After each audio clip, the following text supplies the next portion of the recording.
Mephistopheles Lay-over. Flash fiction, 434 words, by Brody Thornton. I'm going to write the whole thing longhand, show the people at Gravity Charity my commitment to the in-need community, and to the bowels of hell with my graphite allergy. Evelyn Newcastle. Words spoken upon a pretentious 50-foot yacht called the Alesk at the top of an angry swell thrown by the Bering Sea. On the west periphery, I could see Siberia, an ever-incomprehensible shard of cobalt permafrost swaddled in low-lying clouds. And in another direction floated Jägermeister Island, upon which we breakfasted in the frigid AM as stern-looking men and women in Arctic fox fur-lined parkas frowned at the every sentence of legal jargon they spat at me, as if certain I'd never understand a word of their clarifications.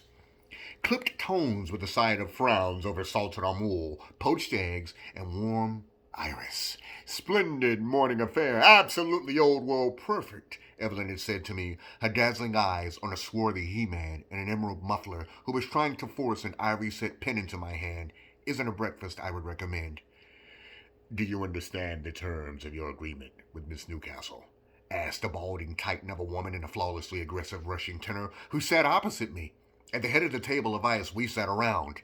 Evelyn sat to my immediate left, an unusual physical position at the everyday trade meeting, head of the table able, my father calls it, but then Newcastles are hardly known for their attention to business tradition.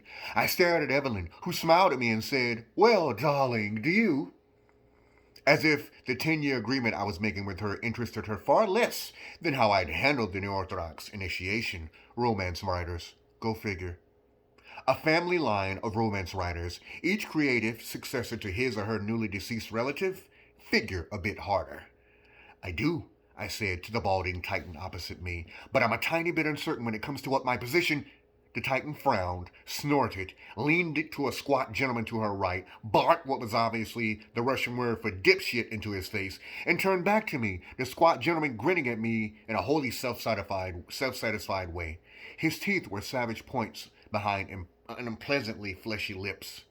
100 million American notes a year this position pays. Miss Newcastle requires your companionship 24 hours a day. You are to reveal the contents of your romantic life to her whenever she asks. No questions asked. Do you now understand? Every eye at the ice table now fell upon me. I took the proffered pen and scribbled. "Excellent, darling," said Evelyn Newcastle.